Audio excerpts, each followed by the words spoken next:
우리 하나님 말씀 보겠습니다. 오늘 하나님께서 우리에게 주시는 말씀 베드로전서 1장 1절로 2절 말씀입니다.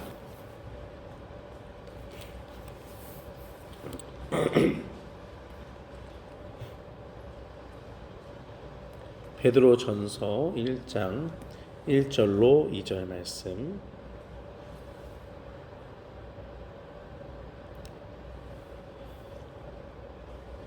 우리 다 찾으신 줄 알고 함께 봉독하도록 하겠습니다. 예수 그리스도의 사도 베드로는 본도, 갈라디아, 갑바도기아, 아시아와 비두니아에 흩어진 나그네 곧 하나님 아버지의 미리 아심을 따라 성령이 거룩하게 하심으로 순종함과 예수 그리스도의 핏부림을 얻기 위하여 택하심을 받은 자들에게 편지하노니 은혜와 평강이 너희에게 더욱 많을지어다. 아멘. 우리 말씀이 조금 이렇게 읽을 때 확 와닿지 않기 때문에 제가 쉬운 성경의 번역본을 가지고 읽어드리겠습니다. 잘 귀로 따라오시면 좋겠습니다. 예수 그리스도의 사도 베드로는 고향을 떠나 본도, 갈라디아, 갑바도기아, 아시아, 비두니아에 흩어져 살고 있는 하나님의 선택된 백성에게 이 편지를 씁니다. 하나님께서는 오래전에 여러분을 선택하셨고 그분의 거룩한 백성으로 삼기로 계획해 놓으셨습니다. 또한 성령을 통해 여러분을 거룩하게 하셨습니다. 하나님께서는 여러분이 그분께 순종하고 예수 그리스도의 피로 깨끗해지기를 원하십니다. 은혜와 평안이 여러분 가운데 넘치기를 기도합니다. 아멘.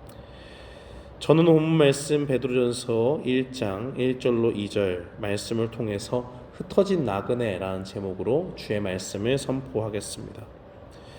오늘부터 제가 설교하는 금요일은 베드로전서의 말씀을 가지고 하나님의 말씀을 선포하겠습니다. 한 청년이 이런 말을 한 적이 있습니다. 미국에 살면서 느끼는 점, 미국 사람들과 잘 지내보려고 노력을 해봤지만 거기에 참 많은 장벽들이 있더라라고 그렇게 이야기를 합니다. 친하게 지내려고 애를 써봤는데 아무리 노력을 해봐도 결국엔 내가 이방인인 것을 느낄 수밖에 없었다라고 그렇게 이야기를 합니다. 겉으로는 밥도 같이 먹고요, 좋은 곳에 같이 가서 시간을 보내기도 하고 웃고 떠드는 일들은 할 수 있었다라고 합니다. 그런데 왠지 모를 그런 허전함이 그 속에 남아있고 뭔가 내가 하나가 되지 못한다라는 생각에 빠졌다고 합니다. 정서적으로 공감하고 마음을 터놓고 이야기할 수 있는 그러한 공감대가 형성되어 있지 않았기 때문입니다. 우리가 고국 밖에서 그러한 똑같은 이 고국의 사람들과 동일한 그 정서적인 유대감을 가지고 우리의 마음을 이해하고 우리의 심정을 이해하는 사람을 만난다는 것은 쉬운 일은 아닙니다. 그런 사람들을 만나는 것이 굉장히 어렵기 때문에 우리는 그 사람들과 한 문화와 한 밥을 먹으면서 한 자리에서 함께 어울리는 일들이 쉽지 않다고 말할 수 있습니다. 그렇습니다. 내가 자란 환경과 문화가 다르고 인종과 언어가 다른 사람들과 함께 살아가는 것은 결코 쉬운 일이 아닙니다. 일반적인 생활 속에서도 우리는 나와 다른 사람들과 어울리는 것에 힘겨워하고 그것이 어렵다는 것을 알고 있습니다. 그런데 영적으로 다른 사람들과 함께 지나게 된다면 그것보다 더 배는 어려운 일들이 우리 앞에 펼쳐집니다. 그것은 갈등을 유발하고 충돌을 야기합니다. 믿음을 가진 우리가 보는 것을 세상 사람들은 보지 못합니다. 우리가 믿는 바를 세상 사람들은 알지 못합니다. 영적으로 소속이 다르고 신분이 다르기 때문입니다. 오늘부터 보게 될 베드로전서는 위로의 서신 또 소망의 서신이라는 별명을 가지고 있습니다. 영적으로 다른 사람들과 함께 이 땅을 살아가는 성도들을 위로하고 격려하기 위해서 기록된 말씀이기 때문입니다. 영적으로 다른 사람들과 같이 살아간다는 것은 한편으로 보면 굉장히 외로운 일이죠. 실상은 나 혼자 동떨어진 길로 가는 것이니까요. 많은 사람들이 다 대부분이 사람들이 가는 그 길을 따라갑니다. 넓고 잘 닦인 길, 모두가 가는 것이 이상하지 않은 그 길로 나아갑니다. 그렇지만 영적으로 완전히 다른 신분과 다른 소속을 가지고 있는 우리는 그들과 정반대의 길로 나아갑니다. 왜냐하면 우리 속에 추구하는 바가 다르고 우리가 소망하는 그 믿음이 완전히 다르기 때문입니다. 오늘 본문을 쓴 사도 베드로는 바로 그 좁은 길, 다른 사람들과 똑같은 길로 가지 못하고 반대의 길로 가면서 홀로 있는 것 같고 그 가운데서 고난받던 성도들을 향해서 이 베드로 전서라는 편지를 쓰게 되었습니다. 성도들은 어떤 사람들입니까? 성도들을 이야기하면 이 땅에서 한마디로 시민권 없이 잠시 있다가 나아가는 거류민에 불과하죠. 오늘 본문에 나와 있는 나그네라는 말로도 우리가 사용할 수 있습니다. 빌립보서의 말씀대로 성도의 시민권은 하늘에 있습니다. 이 땅에 시민권이 있으면 이 땅에 영원히 거하는 것을 의미하죠. 그러나 하늘의 시민권이 있다는 것은 이 곳은 우리가 잠시 머물 뿐이요 이곳에 영원한 소망이 없다는 것을 우리에게 알려줍니다. 베드로는 이런 성도의 상태를 가리켜서 우리는 이 땅에 사는 나그네다라고 그렇게 이야기하고 있습니다. 베드로전서는 많은 교회가 편지를 돌려볼 수 있도록 그렇게 쓰여진 서신이에요. 그래서 사람들이 이것을 공동 서신이라고 이야기했습니다. 어느 한 특정 지역에 있는 사람들에게 해당되는 것이 아니라 믿음을 가지고 이 땅을 살아가는 모든 교회의 성도들이 함께 우리가 들어야 될 하나님의 말씀이다라는 뜻이지요. 이 땅에서 나그네처럼 살아가는 성도들은 한 지역에만 있지 않습니다. 온 세계에 퍼져 있기 때문에 이 편지가 특정 교회에 보내진 것이 아니라 많은 교회들이 돌아가면서 회람할 수 있는 공동 서신으로 분류가 된 것입니다. 또 그렇게 읽혀졌던 것이 사실입니다. 어느 교회에서 신앙생활을 하든지 이 땅에 사는 모든 성도들은 저 천국인 본향을 사모하며 사는 나그네의 삶을 살아갑니다. 베드로가 볼 때는요, 모든 성도들이 바로 그런 모습을 하고 있었어요.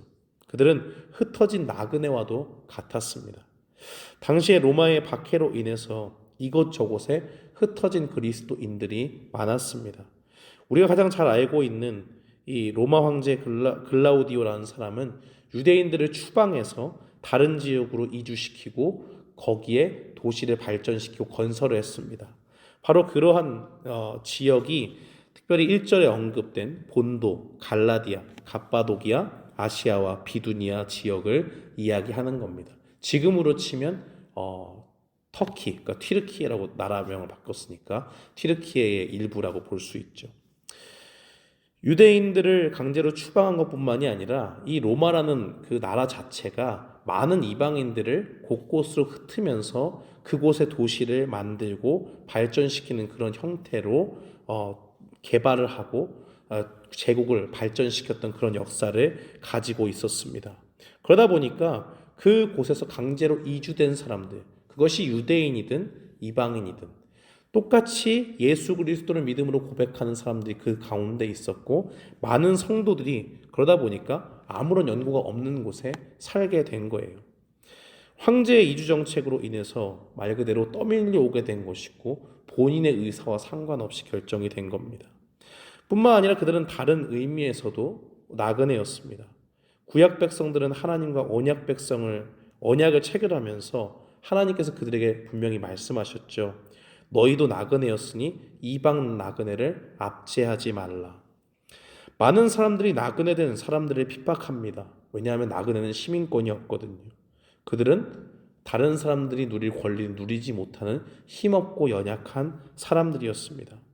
로마 통치 아래에 있는 도시들은 로마의 시민권 외에 각 도시가 주는 시민권이 또 있어요. 그러니까 로마 시민인데도 불구하고 그 지역에 가서 그 도시가 있으면 거기에 시민권이 없는 사람은 그 동네에서만큼은 시민권을 제대로 누릴 수 없는 차이가 발생을 합니다.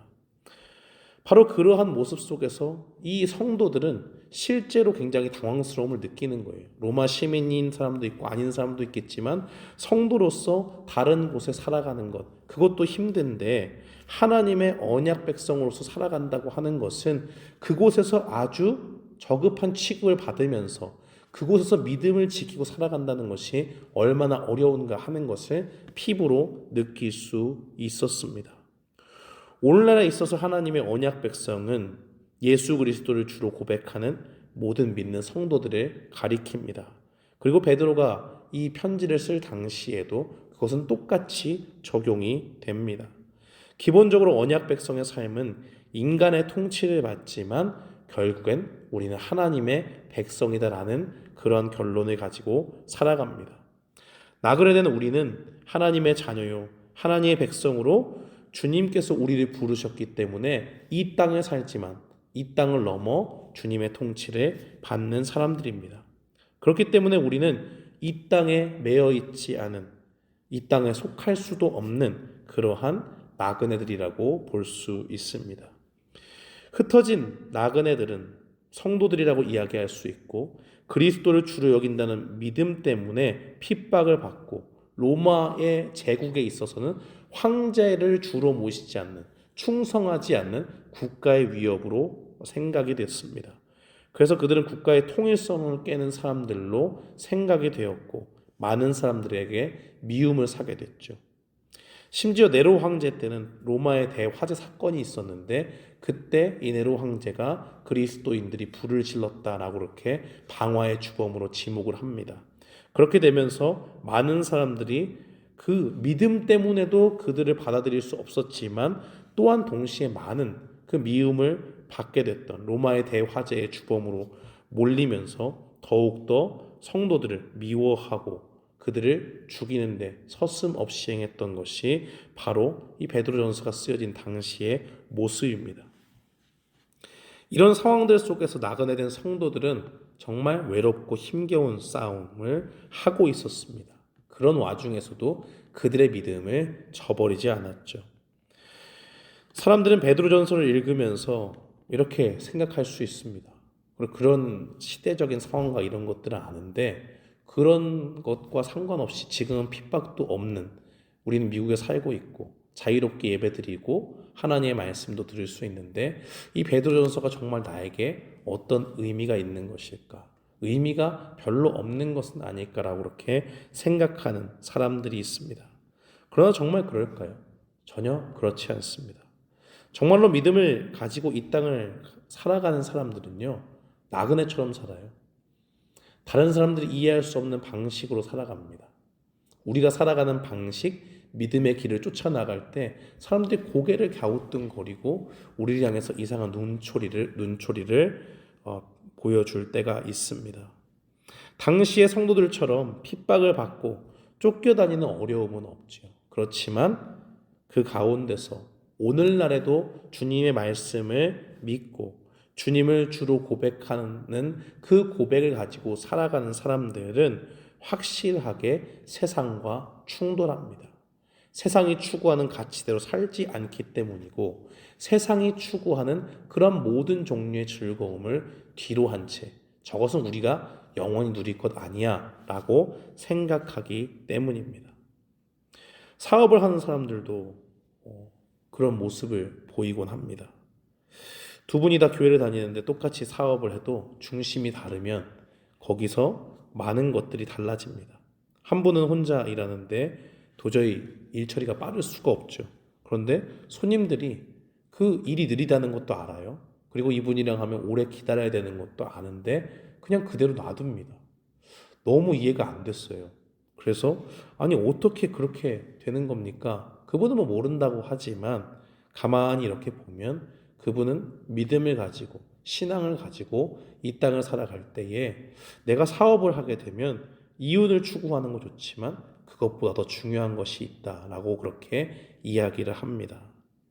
물어보면 손님을 만날 때도 다른 것 하지 않아요. 일은 일대로 하지만 중간에 꼭 복음을 전하려고 애를 쓰고 이분이 영적인 상태가 어떨까? 교회는 다녀보신 적이 있을까? 예수님은 혹시 믿어봤나? 라는 것을 계속적으로 툭툭 던지면서 거슬리지 않는 선에서 계속 물어봅니다. 옆에서 보니까 그래요. 그래 이분의 중심은 확실하구나. 사업을 해서 내가 이 땅을 잘 살고 이윤을 많이 추구해서 화려한 궁전에 사는 것처럼 사는 것에 이분은 소망이 없습니다. 단지 그분이 소망 두는 것은 하나님이 나에게 지혜를 주셨고 재능을 주셨기 때문에 이 재능을 가지고 내가 이 땅 살아간다면 하나님을 위해서 뭐라도 해야 될 텐데 주님 앞에 내가 무엇으로 더욱더 주님을 기쁘게 할까라는 그 중심이 그 가운데 있는 겁니다. 그래서 사업을 할 때도 정직하게 해요. 적당히 속여서 눈을 가리고 다른 사람들보다 더 많은 이윤을 추구하는데 관심이 없습니다. 오직 주님께서 영혼을 사랑하시는 그 마음을 알고 나도 그 구원의 그 크신 은혜를 전하기 위해서 사는 것, 그것이 그분의 중심에 있습니다. 그런데 다른 한 분은 사업을 해도 중심이 좀 달랐습니다. 어떻게 하든 사업의 중심은 이윤을 추구하는 거예요. 가장 많이 남겨서 내가 많이 가져가는 것, 그것이 그분에게 제일 좋은 거였습니다. 남들이 보면 도대체 교회를 다니는 사람과 뭐가 다를까 하는 정도로 적당히 사람들을 속일 수 있으면 속이고 그리고 그 가운데서 취할 것을 가장 많이 취하는 것에 몰두합니다. 그렇게 하니까요, 그분의 사업이 그렇게 성공적이지 않더라고요. 하나님께서 복을 주시지 않는 탓일 겁니다. 문제 될 게 없는 것 같아도 어느 순간 문제가 돼 있고요. 사소한 문제로 넘어갈 수 있는 것도 갑자기 일이 일파만파 커지는 것을 보게 되었습니다. 세상 사람들처럼 구별됨이 없이 믿음으로 정직하게, 믿음으로 이 사업을 하는 목적도 주님의 영광 또 구원의 은혜를 전파하는 그런 것을 삼지 않고 모든 세상 사람들이 추구하는 그런 방식을 그대로 답습한 결과가 바로 거기서 드러나게 되는 겁니다. 바로 이러한 차이는 바로 우리에게 베드로전서를 더욱더 가치 있게 만들죠. 성도로 살아가면서 믿음을 가지고 이 땅을 살아갈 것이냐, 아니면 믿음은 있다고 하지만 말로만 하고 믿음 없이 세상 사람들과 똑같이 구별되지 않고 그들이 가는 그 길대로 답습하며 나아갈 것이냐. 바로 그러한 갈등 가운데 두 가지 갈래길이 성도들 앞에 놓여져 있는 겁니다. 여러분이라면 어느 길로 가시겠습니까? 우리는 확실하게 알아야 됩니다. 우리에게 주어진 길은 쉽고 평탄한 길이 아니라 험준한 산과 같고 어렵고 힘든 그 길로 나아가야 한다는 겁니다. 바로 그 길로 나아갈 때에 베드로전서를 읽는 독자들은 큰 위로를 얻게 됩니다. 이 땅에 겪는 큰 고난, 그 믿음을 지키고 나아가는 데 있어서 겪는 어려움과 갈등 속에서 우리가 그 길로 갔을 때 하나님께서 주신 참된 복이 있다라는 것을 이 베드로 전서를 통해서 우리가 얻게 되기 때문입니다. 고난받는 성도들에게 그 길은 헛되지 않았다 하는 것을 격려하고 믿음을 가지고 외롭게 싸우고 있는 것처럼 보이는 우리에게 결코 우리가 홀로 있지 않다는 것을 베드로 전서는 증거합니다. 이 땅에서 힘겨운 믿음의 싸움을 하고 있는 성도들에게 하나님은 오늘 말씀을 통해서 무엇을 알려주십니까? 우리를 위해서 일하시는 하나님을 보라고 말씀합니다. 2절 말씀은 증거하기를 삼위일체 하나님을 베드로는 이야기하고 있습니다. 그 하나님께서 우리에게 무엇을 하셨는가를 말씀하고 있죠. 지금 고난당하고 있는 너희들아, 믿음의 선한 싸움을 하고 있을 텐데 너희가 그 자리에 홀로 있지 않다라고 베드로는 말합니다. 아무리 믿음이 좋은 사람이라고 해도 믿음을 지키는 일이 힘들 때가 있죠. 갈멜산에서 바알과 아세라 우상을 섬기는 선지자들과 싸웠던 엘리야도 마찬가지 아니었습니까? 그 850명이나 되는 이 이방 신을 섬기는 그 선지자들과의 영적인 대결에 승리한 후에 그들을 지지했던 이세벨 여왕이 이 엘리야를 죽이려고 하니까 성경에 보면 그렇게 돼 있어요. 이 형편을 보고 그가 이 형편을 보고 일어나 자기 생명을 위해 도망하여라고 기록합니다. 영적인 승리가 분명히 있었는데 그러한 위협이 있으니까 믿음은 온데간데 없는 것 같고, 하나님이 날 지켜주실 거야, 그래 어디 한번 해보자, 이런 결단은 없고, 또 그 가운데서 두려워하고 떨고 도망가는 모습, 그것이 바로 믿음이 있지만 연약한 우리의 모습과도 같습니다. 광야로가 로뎀나무 아래서 죽기를 구했던 그 엘리야의 연약한 모습, 잘 싸웠는데 왜 이렇게 되었죠? 엘리야도 지친 겁니다. 그때 우리는 그런 상황 같은 모습이 있을 때 우리는 어떻게 해야 됩니까? 흔들리는 우리 자신을 보는 것이 아니라 우리를 부르시고 우리를 택하시고 우리를 돌보시는 하나님을 바라봐야 됩니다. 베드로는 바로 그런 심정으로 이 편지를 적고 있는 거예요. 고난받고 힘들고 믿음을 지키는 자리가 어려운 너희들아, 너희 속에 흔들리는 믿음이 있을 때 더 이상 흔들리지 말고, 흔들리는 너희 자신 보지 말고 하나님 바라봐라 라고 말씀하는 겁니다. 삼위일체 하나님께서 그들에게 은혜를 주셨기 때문에 그들이 지금 성도의 신분으로 이 땅을 살아가고 있기 때문에 베드로는 그것을 말하고 있습니다. 우리가 어려움 중에 믿음의 길을 계속 헤쳐나가게 될 때에 지치고 힘들 수 있지만 그것을 우리는 어떻게 이겨나갈 수 있습니까? 바로 우리를 부르신 하나님을 바라볼 때만 가능합니다. 베드로는 우리에게 은혜 주신 하나님을 말씀 가운데 소개하고 있습니다. 첫 번째로 나타나는 것은 우리를 선택하신 성부 하나님입니다. 성부 하나님께서는 우리를 미리 아시고 우리를 택하신 분이라고 말씀합니다. 하나님은 우리가 언제 힘들고 우리가 언제 약점을 가지고 우리의 연약함을 드러낼지 알고 계십니다. 수많은 우리의 결점에도 불구하고 우리를 부르셨고 은혜로 하나님의 자녀로 우리를 삼아 주셨습니다. 그 모든 것이 하나님의 기쁘신 뜻대로 이루어졌다라고 그렇게 성경은 기록합니다. 주님의 선택에 있어서 우리의 공로는 내세울 자리가 없습니다. 그렇다면 우리는 이 땅 가운데 믿음을 지키려고 사는 그 선한 싸움 가운데 잠시 넘어졌다고 해도 주님의 선택 때문에 다시 힘을 낼 수 있습니다. 왜냐하면 애초부터 우리의 연약한 모습 때문에 그것을 기반으로 하나님 선택하신 거 아니에요. 우리가 여전히 부족한 모습을 갖고 있지만 하나님이 나를 기뻐하셔서 믿음 주셨고 그 가운데 주님께로 나아갈 수 있는 하나님의 자녀된 또 주님의 백성의 신분을 주셨기 때문입니다. 그렇기 때문에 이 땅 살면서 믿음을 지킬 때 우리는 때때로 우리의 부끄러운 모습을 보지 않습니까?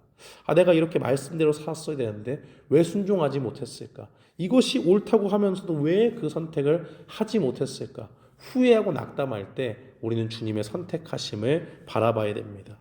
성부 하나님께서 기쁘신 뜻대로 우리를 선택하셨기 때문에 우리는 오로지 하나님께 은혜로 기쁘신 뜻 가운데 구원받은 것, 그러한 은혜만이 우리에게 남게 됩니다. 그렇다면 에베소서 2장은 그래서 우리에게 은혜로 구원받았다라고 말하면서 그 하나님의 기쁘신 뜻의 근거가 뭔가라고 이야기할 때 하나님의 큰 사랑이 근거다라고 그렇게 이야기를 합니다.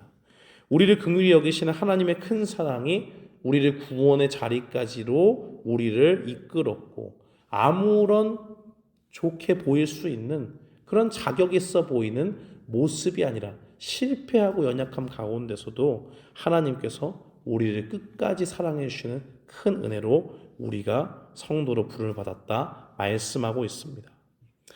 우리는 고난 중에라도 우리를 선택하여 주신 또 우리를 여전히 사랑해 주시는 주님의 선택을 바라보면서 주님의 사랑을 다시 한번 깨닫게 됩니다.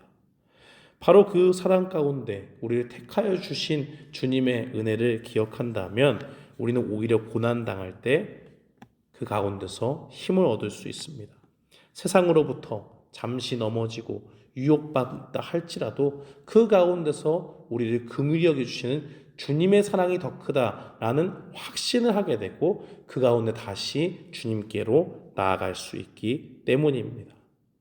사랑하는 성도 여러분, 고난 중에 있다면 또 믿음의 싸움을 하는 것이 힘겨운 중에 있다면 우리를 끝까지 사랑으로 선택하신 성부 하나님의 선택하심을 바라보기를 바랍니다.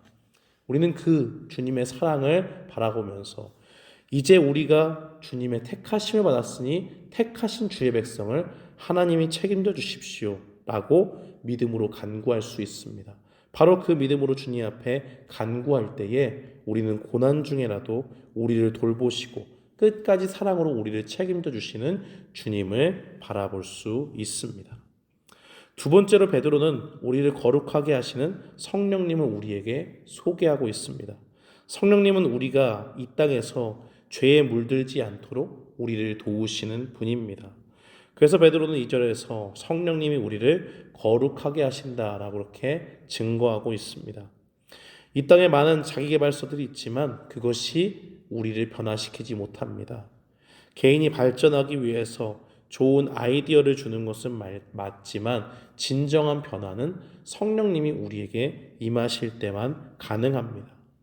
이 땅에서 들끓는 죄의 소욕이 우리를 지배하려고 할 때에 우리는 성령님으로 충만해지기를 간구해야 됩니다. 진심으로 믿고 기도하게 될 때 죄를 이기시는 그 성령님의 능력이 우리 안에 죄를 사랑하는 마음을 분명히 물리치는 것을 우리는 경험할 수 있습니다. 실제로 그래요. 정말 믿음으로 성령님께서 우리를 지배해 주시기를 간구하면 그 가운데서 죄를 사랑하는 마음이 사라지게 되는 것을 분명히 경험합니다. 우리는 훈련이나 스스로의 단련으로 그렇게 될 수 없습니다. 오직 하나님의 은혜로만 가능한 것이죠. 그렇기 때문에 성령님이 이 땅에 오신 겁니다.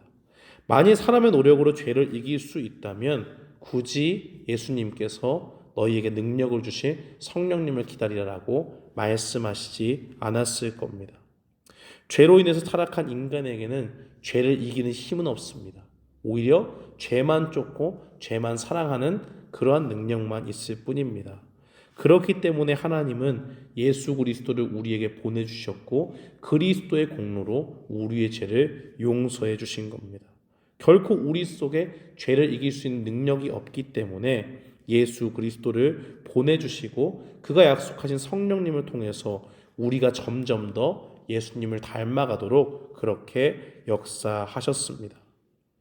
성령님은 우리 속에 역사하셔서 어떤 일들을 하죠?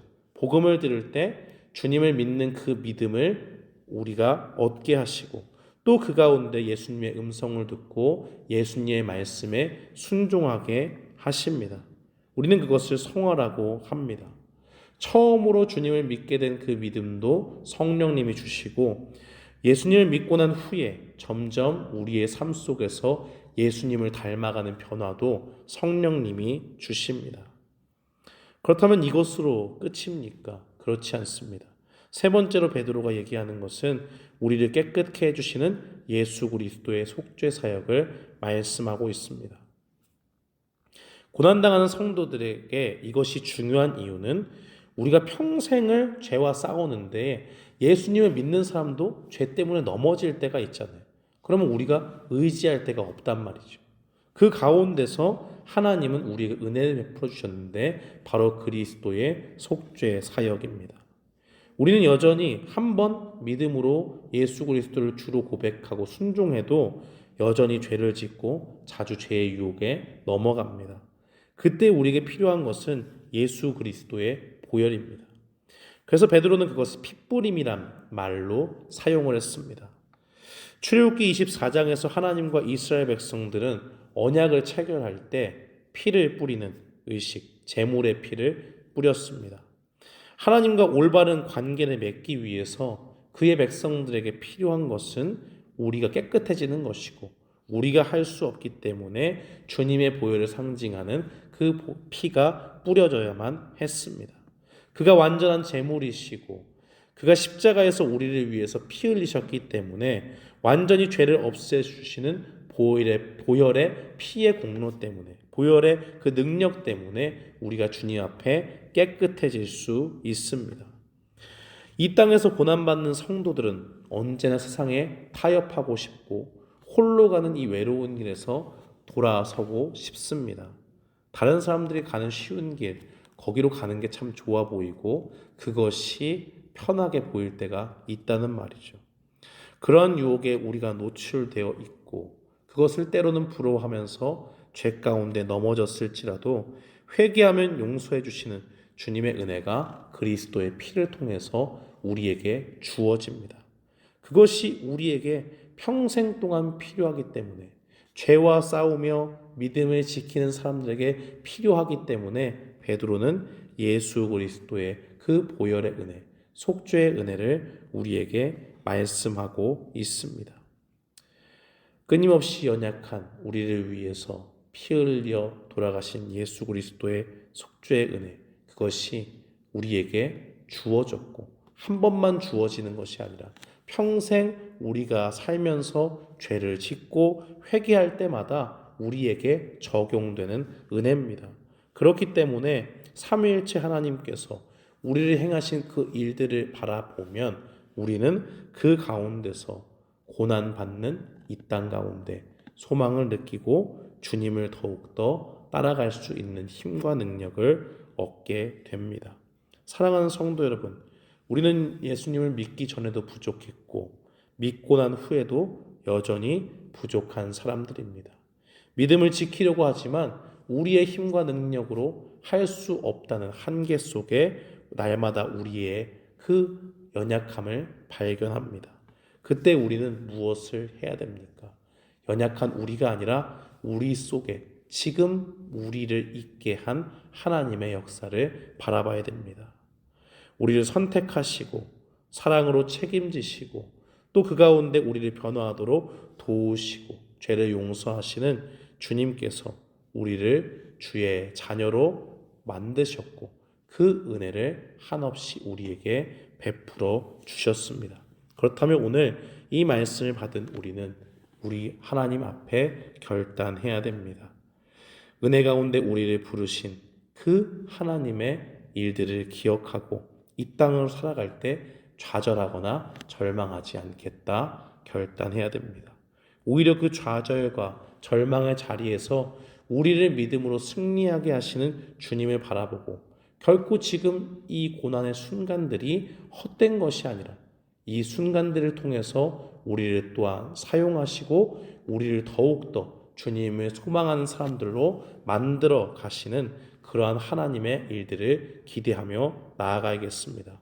사랑하는 성도 여러분, 오늘 말씀을 기억하면서 주님 앞에 이제 우리의 삶을 살 동안 끝까지 믿음을 지키고 우리를 선택하시고 부르신 주님의 그 백성답게 우리도 또한 이 땅 가운데 살겠습니다. 결단하며 나아가는 우리 모두가 되기를 주님의 이름으로 축원합니다. 아멘.